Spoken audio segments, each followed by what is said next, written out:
In any major war, Britain is vulnerable to attack on its shipping routes. It needs to import food, oil, and war materials. The Germans exploit this weakness, mainly by the use of U-boats. Perhaps the most important battle of the Second World War is that for the control of the Atlantic sea lanes. At the outbreak of war, the Admiralty takes command of all merchant shipping, and the convoy system is introduced. The aim of a convoy is to keep merchant ships together under the mutual protection of escorts. For much of the war, aircraft carriers, cruisers, and even the huge battleships are used to escort convoys. The main problem, though, is that they have to sail at the speed of the slowest ship, leaving them as vulnerable to attack as the merchant ships themselves. By the end of 1939, the figures look good. Just 17 of almost 6,000 ships that have sailed have been sunk. But the battle is only just beginning. The Norwegian campaign of April 1940 depletes the Royal Navy's destroyer fleet. Even worse, the fall of France gives the U-boats ports on the Bay of Biscay from which to enter the Atlantic. Now the attacks come in the Atlantic Gap. This is the center of the Atlantic, where escorts from America have left the convoy, but escorts from Britain have not yet joined. The U-boats reap a vast harvest of merchant shipping.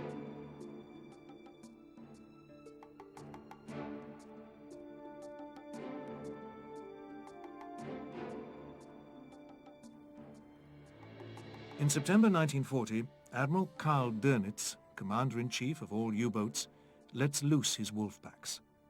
This is a concept whereby a U-boat or aircraft detects a convoy, radios the position to headquarters, who in turn assemble all other available U-boats in the path of the convoy.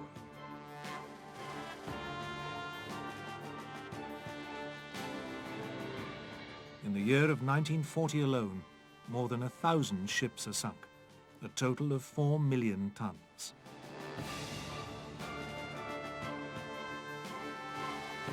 Not only is Britain losing merchant ships, the battle is also depleting the Navy's destroyers and corvettes. At this point, a valuable addition arrives from America.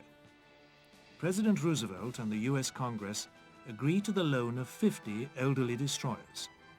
These replace the lost ships and bridge the gap until Britain's shipyards can build more.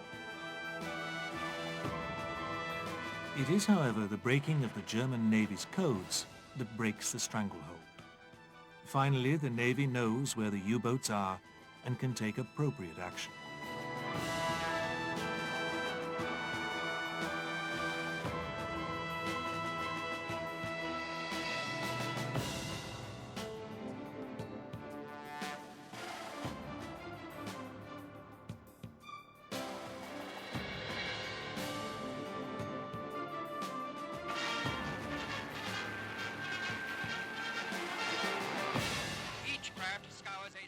Long-range aircraft begin to patrol the vast stretches of the North Atlantic, but it is still not enough.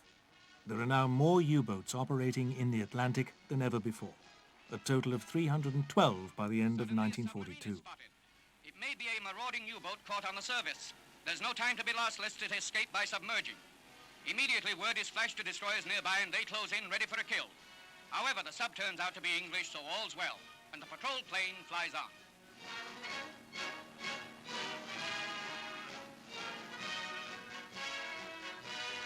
Flood of weapons from factory to fighting front.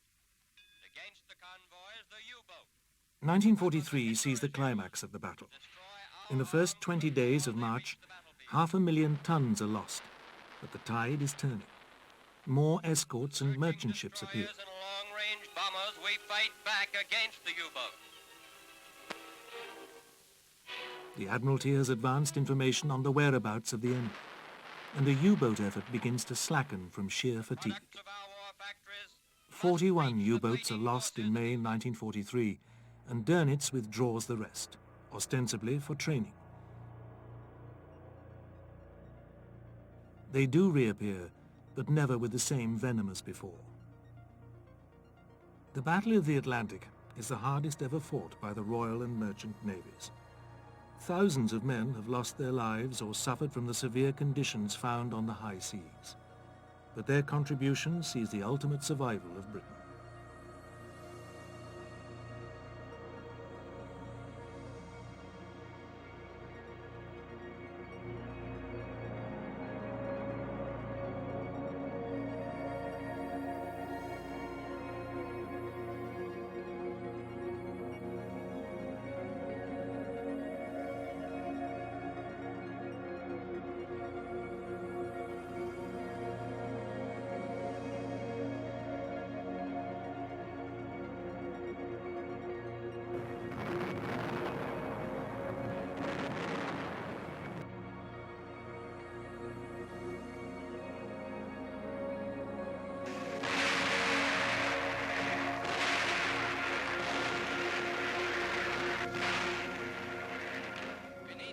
In 1940, Winston Churchill calls for specially trained troops of the Hunter class who can develop a reign of terror down the enemy coast. The result is 500-strong units called commandos, under the overall command of Admiral Sir Roger Keyes, Director of Combined Operations. These men train for amphibious landings using the lessons of the Norwegian campaign. Behind them, the Royal Engineers swing into action. They throw a pontoon bridge across in record time, so more troops can move up without delay. The span must be strong enough to support fast-moving mechanized forces, which form the spearhead of the main attack. The Royal Navy has had its own private army since the formation of the Admiral's Regiment in 1664.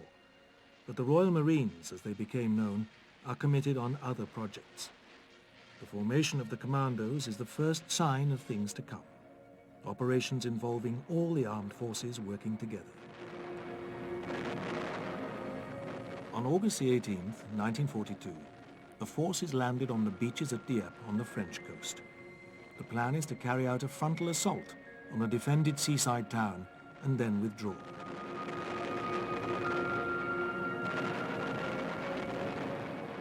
The commandos are to destroy enemy gun batteries on the flanks.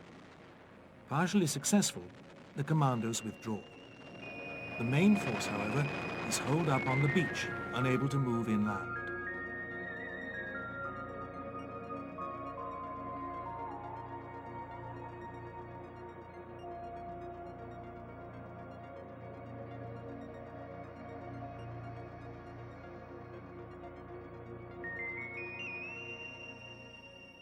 In just a few hours, over 1,000 men are dead and more than 2,000 captured. The remainder of the force withdraws.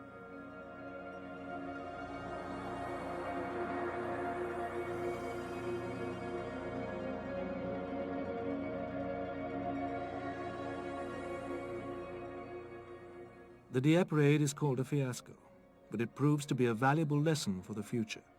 For at Combined Operations Headquarters, the priority is planning for the invasion of France.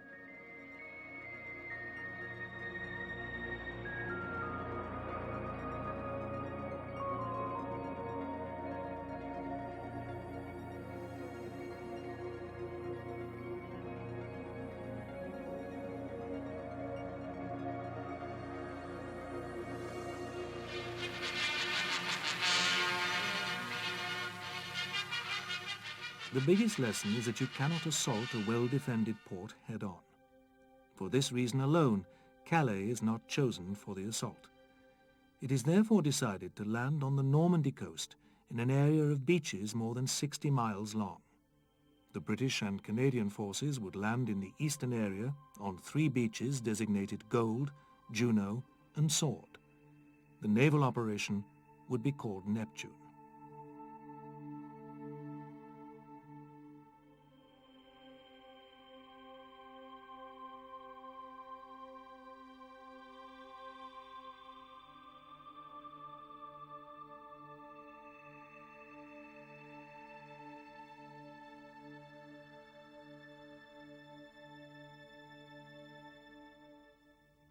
The Navy's first job is to seal off both ends of the beachhead.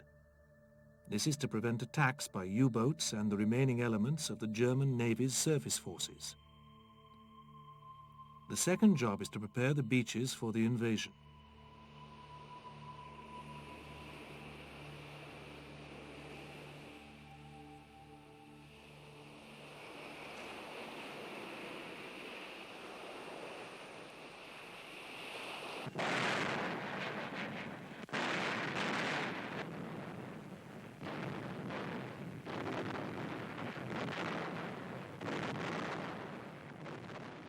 At 5:30 on the morning of the 6th of June 1944, the Royal Navy begins a thunderous bombardment. More than 1,200 ships are available for the operation, including 3 battleships, 17 cruisers, and 63 destroyers. The combined force fires thousands of tons of shells into the German defences.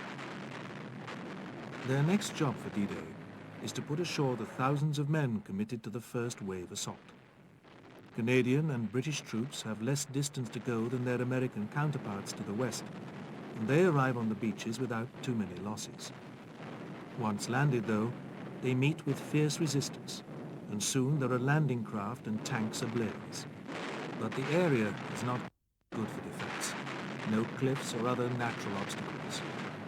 Once the British tanks are ashore and the minefields are cleared, troops begin pouring off the beach. They said the whole thing was dear old Winston's idea. A collapsible By dusk, all the beaches are secure. The Royal Navy now begins towing the mulberry harbours across the channel. Mulberries are imaginative designs that have been under construction for 2 years. They consist of huge concrete caissons to act as breakwaters and floating piers with roadways. During the build-up on the beaches, some 22,000 tons of supplies are unloaded each day from the mulberries until June the 19th. Then a gale lasting for 4 days completely wrecks the American harbour and causes severe damage to the British one. Using pieces from the American harbour, the British repair theirs, and soon the unloading continues. The main action is now ashore, and the bulk of the Royal Navy can withdraw, leaving smaller warships to continue escorting convoys across the channel.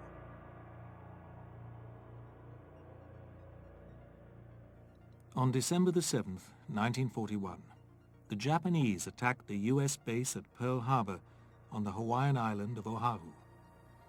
In a short time, carrier-based aircraft destroy or badly damage 7 out of 8 battleships of the US Pacific Fleet. The USA has entered the war.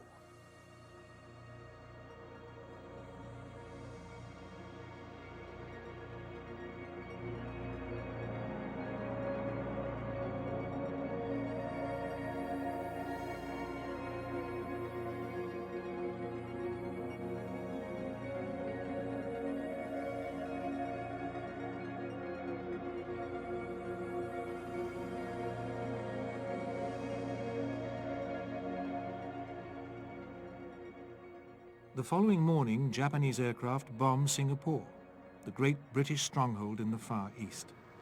At the same time, the Japanese land in Malaya.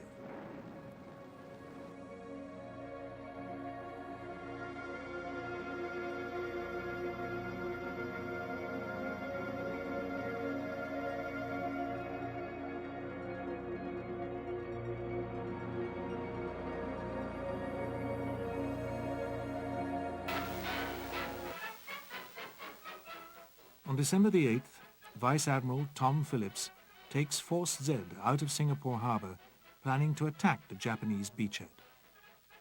Force Z consists of the battleship Prince of Wales, repaired after her fight with Bismarck, and the old battle cruiser Repulse. He has no air cover and relies on bad weather for protection. Initially spotted by a submarine, Phillips realizes his predicament when he spots 3 Japanese seaplanes in the distance. With surprise lost, he alters course to return southwards. But a strong force of Japanese bombers is on their way to attack. Around midday on the 10th of December, the ships are bombed and torpedoed. The Repulse is struck by 4 torpedoes and sinks. Prince of Wales takes hits from several bombs, and Admiral Phillips orders the crew to abandon ship. Just after 1 o'clock, she rolls over and sinks. 3,000 men, including Phillips, are lost. It is the worst British naval disaster of the war, and the first time that aircraft sink such large ships at sea.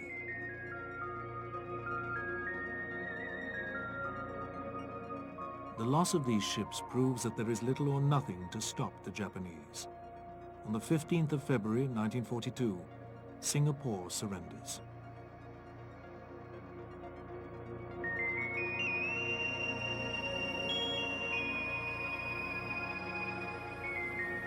This and other setbacks forced the Royal Navy to withdraw from the Eastern Indian Ocean, leaving the American carriers to turn the tide against Japan.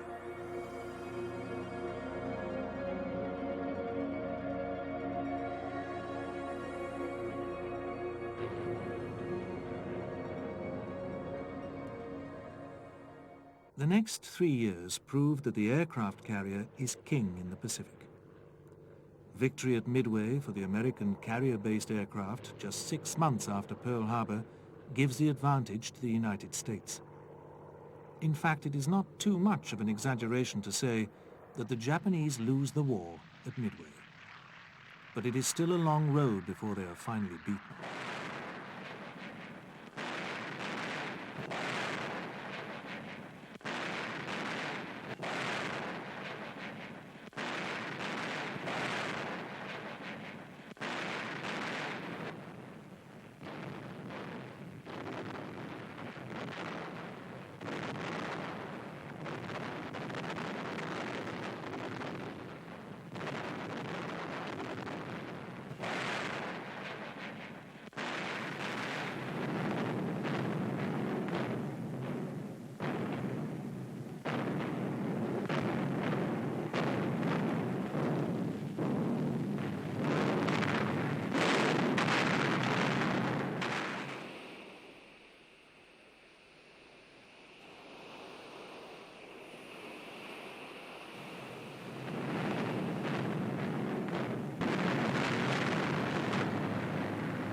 It is not until 1944 that the British Eastern Fleet is reinforced in enough strength to return to the fray.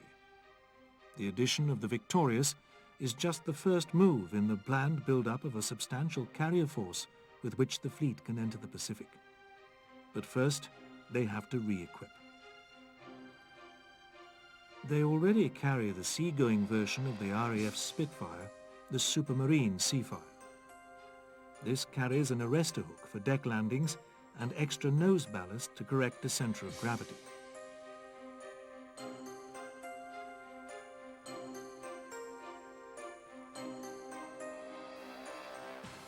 It's joined by a new aircraft, the Fairey Firefly, an aircraft designed by the manufacturers of the Swordfish. The Firefly is a single-engined naval reconnaissance and ground attack fighter which is planned to be used in operations against the Japanese mainland. However, it is increasingly used for anti-submarine duties.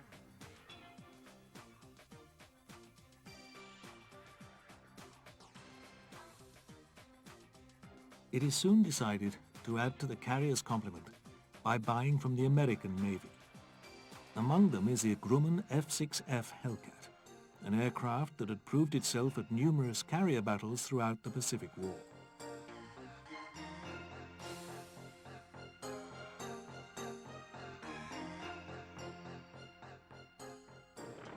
In the strike role, the Navy uses Grumman Avengers. These are big, rugged, 3-seat bombers that can carry either a torpedo or up to 2,000 pounds of bombs.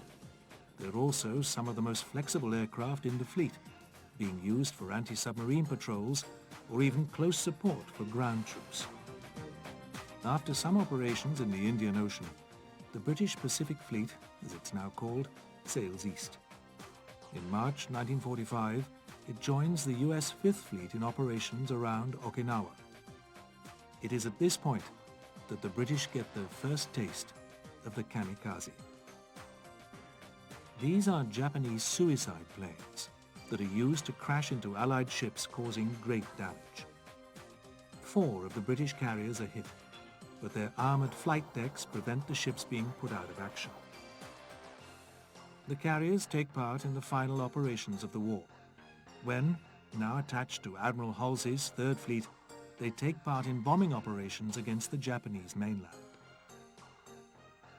On the 14th of August 1945, after the 2 atomic bombs had been dropped on Hiroshima and Nagasaki, the Japanese surrendered.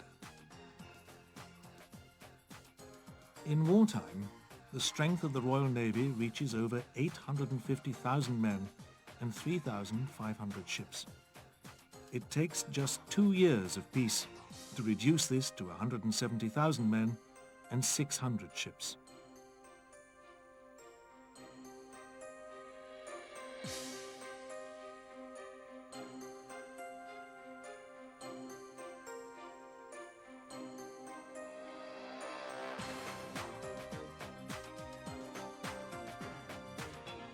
However, the big winner is the aircraft carrier, which has become the dominant ship, replacing the battleship. At the end of the war, there are no less than 57 carriers in the Royal Navy's service. The war had also given a great impetus to naval aircraft development. It is not until 1951, though, that the Fleet Air Arm first equips with jets. For the next conflict, there will still be piston-engined aircraft on the flight deck.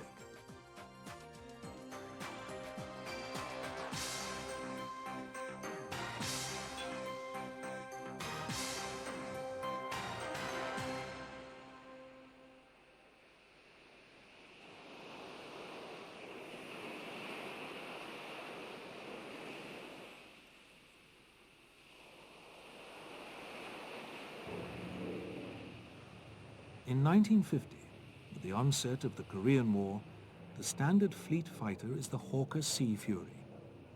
During the war, Sea Furies carry out hundreds of ground attack sorties against North Korean forces. And with a top speed of 460 miles per hour, it is occasionally able to hold its own against the communist MiG-15 jets.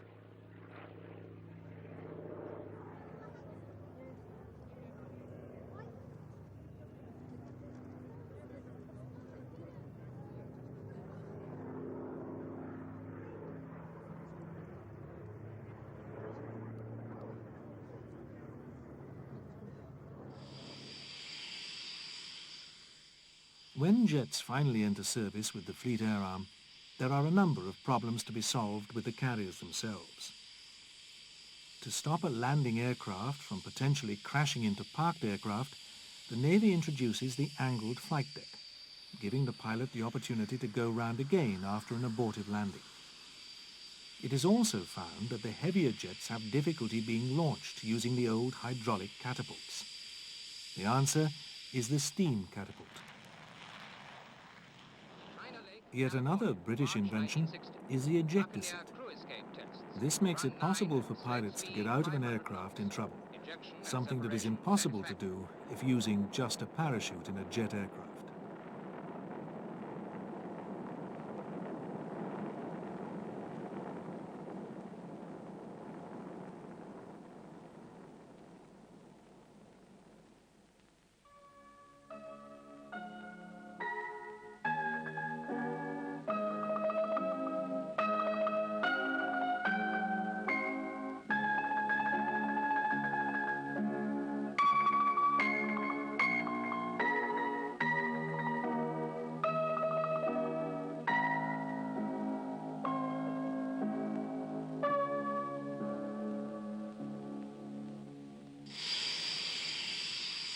These inventions bring the Royal Navy back to the forefront of carrier technology.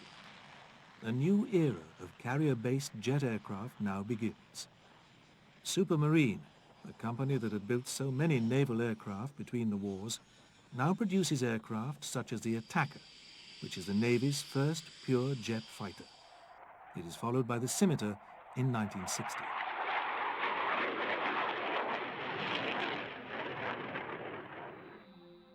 Aircraft such as these are mixed on the flight decks of the new fleet carriers with the last of the remaining piston-engined aircraft.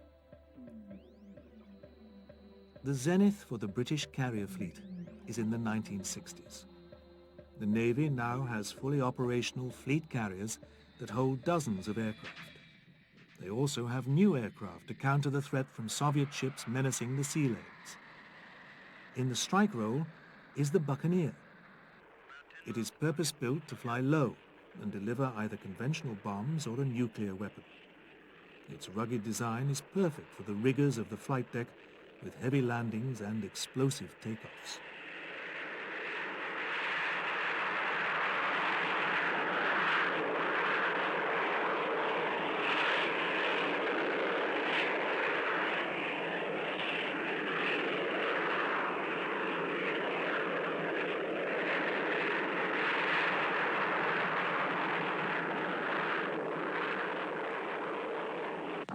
Miles to target.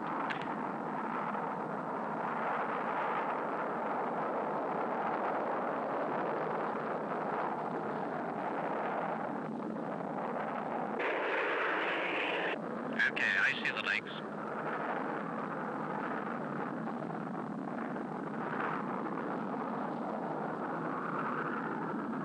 I got the target. Here we go. Bomb selected. Roger.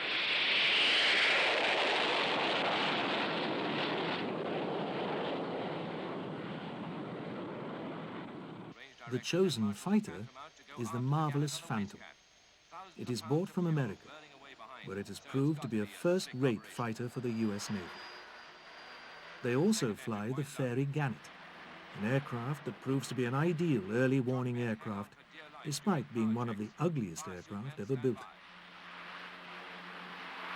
The crew's clear.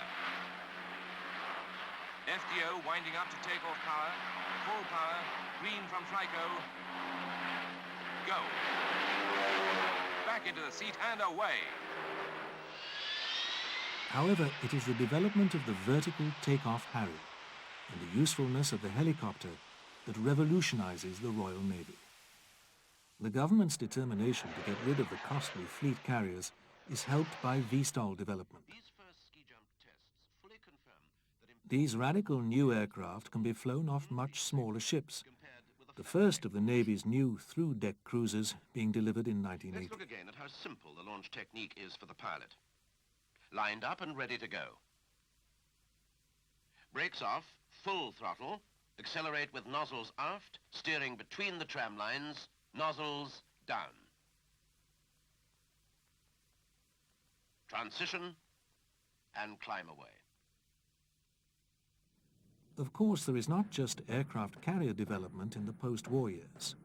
The submarine has advanced throughout the period, but it is the coming of the nuclear deterrent that really makes the difference.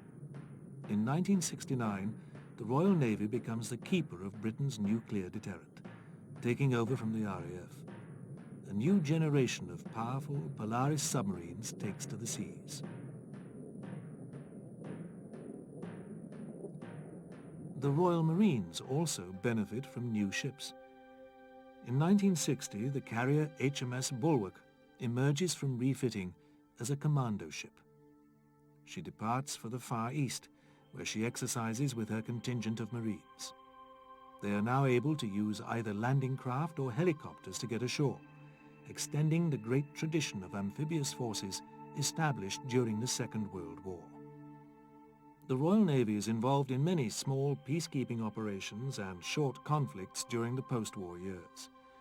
However, it is not until the 1980s that a major challenge appears.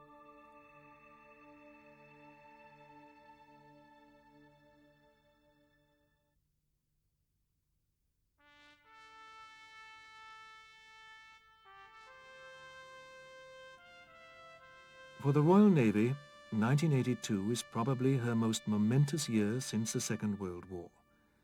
On the night of the 1st of April, the Falkland Islands are invaded by Argentina, claiming the islands for themselves. Within 3 days, 2 aircraft carriers, the old HMS Hermes and the much newer HMS Invincible, sail for the South Atlantic. Hermes carries the flag of Rear Admiral Sandy Woodward, commander of the naval operation. The operation consists of 4 phases. First, the Navy has to sail to protect the sea lines of communication. The Falklands are thousands of miles away from Britain, and therefore the supply lines are extremely long. Secondly, they have to gain control of the sea and airspace around the islands. While Sea Harriers from Hermes attack the 2 airfields on the islands, others from Invincible, armed with Sidewinder missiles, maintain combat air patrols ready to attack any Argentine aircraft that attempt to attack the strike force. Several enemy aircraft are shot down. Over the next few days, the Royal Navy has mixed fortunes. On the 2nd of May, the submarine HMS Conqueror torpedoes and sinks the Argentine cruiser General Belgrano. Although she is outside the exclusion zone, she is considered too much of a threat and is dispatched to the bottom of the sea. However, 2 days later, the Type 42 destroyer HMS Sheffield is hit by an Exocet missile fired from an Argentine Superétendard. With the loss of these 2 ships, there is now full-scale war at sea.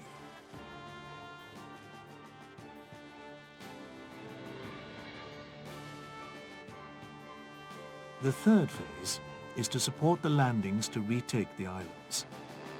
Another ship, the frigate Ardent, is lost to bombing, and by the 25th of May, the air attacks are at their peak. The destroyer Coventry and the transport ship Atlantic Conveyor are both lost. The loss of the latter ship is a terrible blow.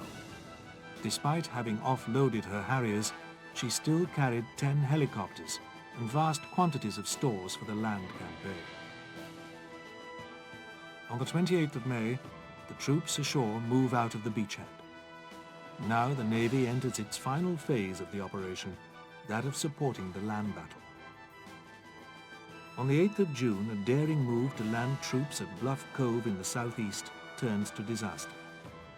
First, the landing ship Sir Galahad is attacked and turned into a blazing wreck. Soon afterwards, her sister ship, Sir Tristram, is severely damaged. This attack by Argentine daggers and Skyhawks is one of the most damaging of the campaign. 57 troops and crew are killed, with many more wounded. However, a few days later, the war is over, and the British troops retake the islands and Argentina surrenders. Many lessons are learned from the Falklands campaign. The use of the Harrier is vindicated by the success of the air battle over the Falklands. However, there is concern over the ease with which ships of the task force are attacked. A new frigate, the Type 23, takes on board many of the lessons. More separate compartments are added to isolate damage and control the spread of fire and smoke. New air defense capabilities are also added. After the conflict, the British government reverses the earlier decision to reduce the size of the Navy. It also states that the Navy should be prepared for out-of-area operations as well as those in the waters around Britain. However, just a few years later, the end of the Cold War and the collapse of the Soviet Union leads the Treasury to slash millions from the defense budget. The main effects are to be the reduction of the Navy's submarine and surface fleets, leaving the carriers and the fleet air arm untouched. As the proposals go before Parliament, another war looms, this time in the Gulf. In 1990, Iraq, led by Saddam Hussein, invades and occupies Kuwait. Fearing for the future of their oil supplies and for the independence of Kuwait, the Western powers begin a build-up of troops, aircraft and ships in the Gulf. The Royal Navy plays a leading role in the blockade of Iraq, designed to force its withdrawal from Kuwait. However, blockade takes a long time to have an effect, and time and patience run out. During the war itself, minesweeping operations allow the Navy to operate surface ships far in advance of other naval forces, providing an advanced defense and early warning barrier. This enables Lynx helicopters to carry out a superb series of attacks on Iraqi naval units with their anti-ship missiles. After the Gulf War, the Navy is back to defending themselves against government cuts, despite the fact that they're expected to take part in NATO operations around the world. The next assignment is to enforce sanctions against the former states of Yugoslavia that had broken up after the fall of communism. Amongst others, the carrier Ark Royal patrols the Adriatic Sea, using her Harriers to great effect. When the sanctions prove to be ineffective, the Harriers go on the offensive.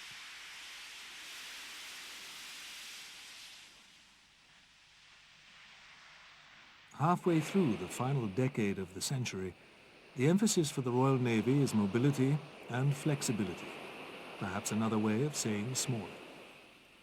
At the end of the 20th century, the Royal Navy is a slimmed-down force based on 3 main capabilities supported by escorts and other vital units. The most visible of these is maritime air power. The Navy has 3 aircraft carriers: HMS Invincible, Illustrious, and possibly the most famous name in naval history, Ark Royal. The core of each of these ships is their aircraft, and in the Sea Harrier FA-2, they have one of the most potent fighters in the world. Armed with the latest advanced medium-range air-to-air missiles, or AMRAAMs for short, they are fleet defense fighters par excellence. They also carry laser-guided bombs and Sea Eagle missiles, giving them an advanced strike capability.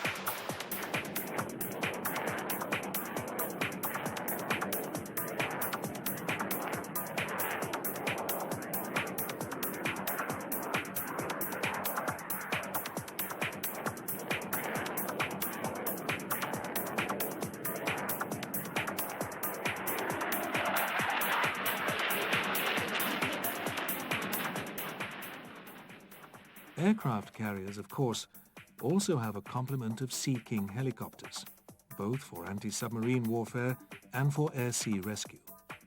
These are always on hand, patrolling the seas around the ship to counter any potential covert attack.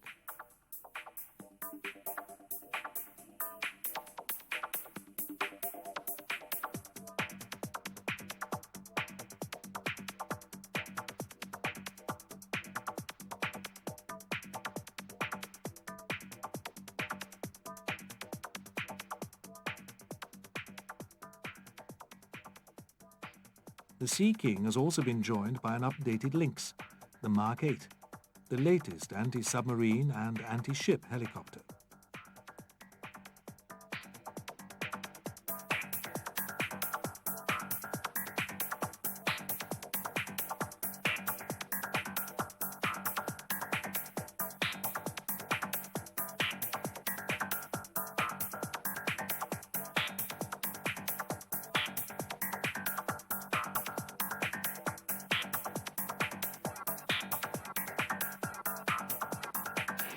When at sea, the aircraft carrier is always the command and control center for the surface flotilla.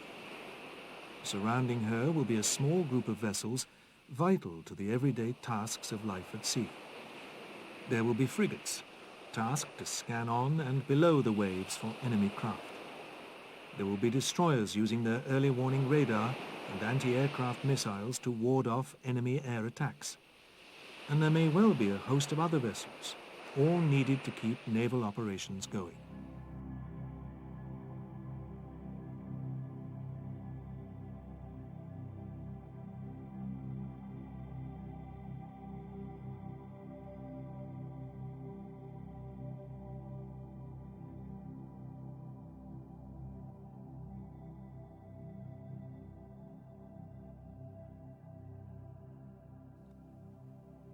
One of the most spectacular sights is a replenishment at sea. This is carried out by one of the Royal Fleet Auxiliaries ships.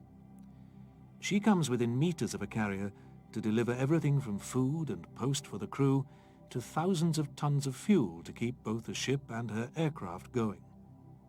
It is difficult enough in calm seas during peacetime.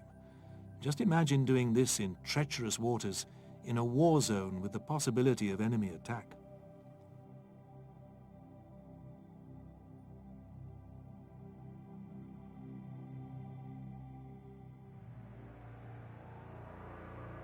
Just as the aircraft carrier is a highly visible force, so the submarine is the silent hunter, going about her business in the deep.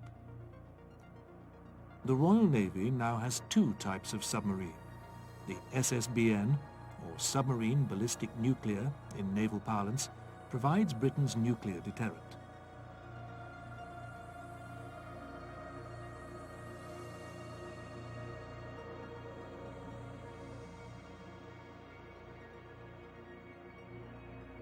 The SSN, or just plain submarine nuclear, provides a more conventional deterrent.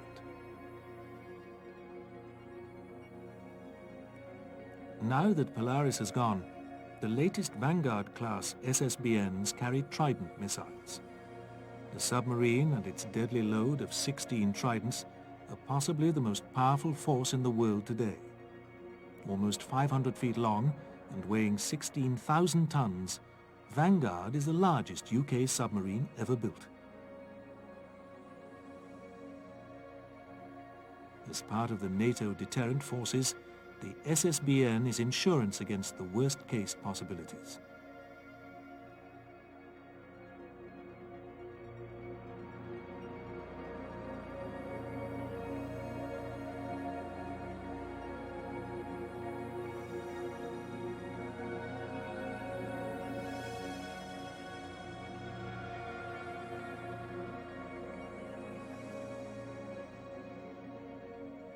While the SSBN takes on a worldwide strategic role, the SSNs offer a more tactical approach.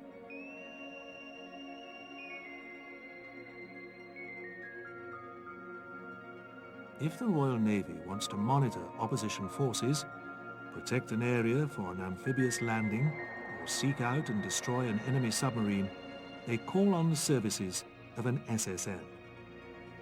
But their most recent and most publicized role has been one of striking the enemy from afar. For this, they use the Tomahawk land attack cruise missile, which has a range of about 600 miles. The first use of a British Tomahawk was during the recent conflict in Kosovo. Built in the United States, these highly sophisticated missiles have the ability to fly at varying altitudes, keeping below enemy radar, hugging the terrain, and striking with alarming accuracy. They're even able to fly round buildings before blasting the intended target.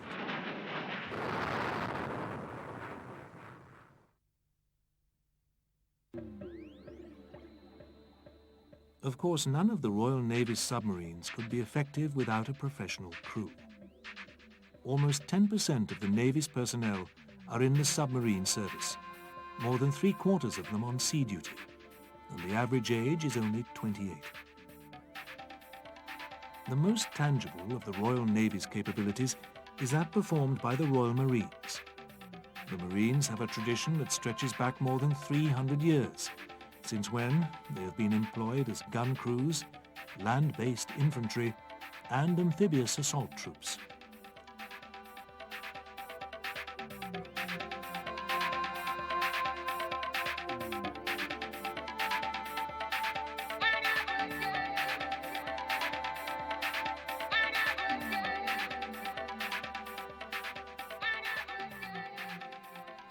Now they are arguably the fittest and best trained troops in the world, passing all their tests with flying colours before being awarded the coveted Green Beret. 3 Commando Brigade Royal Marines is made up of 3 lightly armed commando units, each over 600 strong.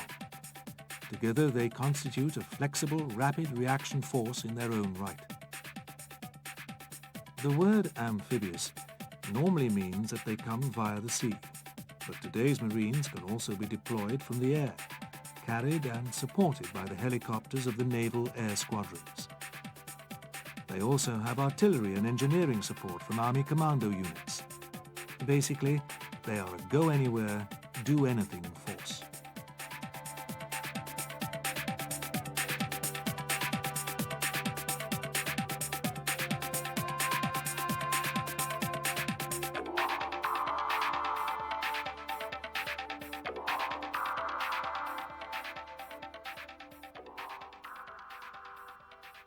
Overall, the current Royal Navy has been created to take on any threat or action required of it, whether alone or as part of a NATO or United Nations force.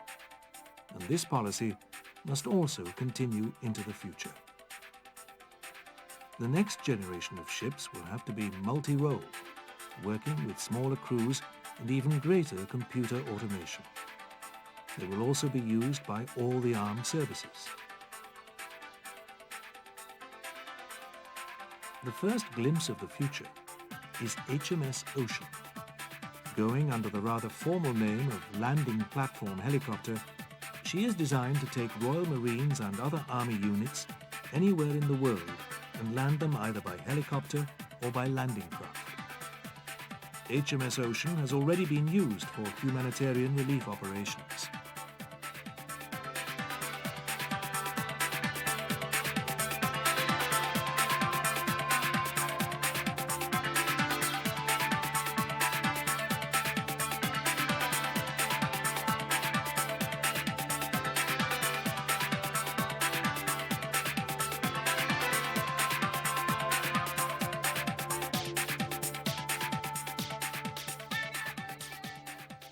Submarines will continue their current roles, with some of the older SSNs being replaced by newer ones. In the longer term, it's likely that future submarine designs will be joint projects with other countries.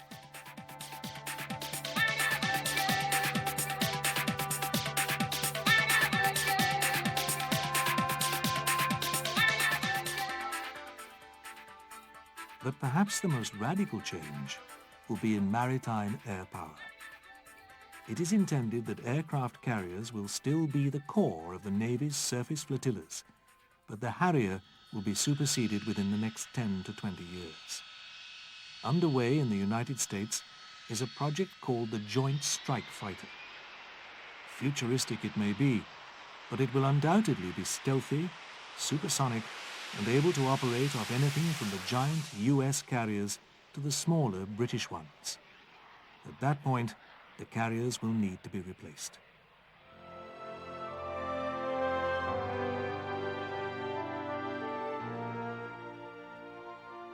For the last 100 years, the Royal Navy has maintained its tradition as one of the world's most powerful navies, able to cope with war, peacekeeping, and humanitarian relief, whether alone or with its allies.